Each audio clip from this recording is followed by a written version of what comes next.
Well, I think it's too early to speak of a coup d'etat in the sense of an organized overthrow of the government by people who are prepared to assume government. But bands of independently armed factions within the military have repeatedly toppled governments in Guinea. And I remember very clearly being in Conakry when Captain Dades had done just that and didn't run the country, but sort of went on television for hours a day hallucinating and speaking. So a coup d'etat suggests something a bit more structured. However, what we do have is a great deal of disgruntlement, and it's not clear that were the military to ask Condé to step down, that he would have a substantial enough members, groups, armed groups within the armed services to protect him.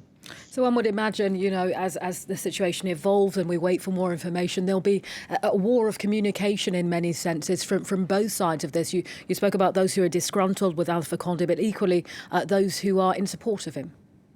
Yeah, he has about 2.5 million voters, largely from his ethnic Malinke, who, with about a third of the population, have held the reins of power continually since independence. The Jolo people, who are the largest ethnic group, have witnessed three consecutive electoral defeats of their candidate, Selin Dalo, and they've actually they boycotted the last elections. So here is about 40% of the population who are explicitly unhappy with him.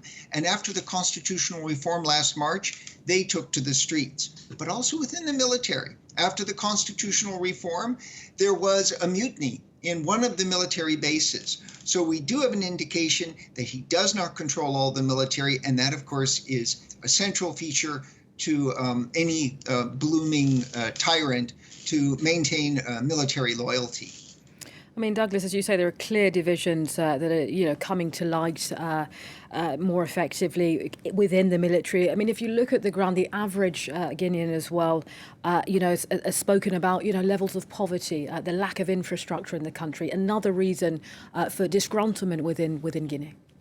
Yeah, I would describe it from my own experiences there as fourth world poverty, and made worse by complete neglect of public health and public services by the government in place. This is a country that is extremely rich in minerals. Number one bauxite in the world. It has aluminium, it has gold, it has diamonds, and there have been a lot of deals cut by Chinese companies, by Canadian companies over the last few years.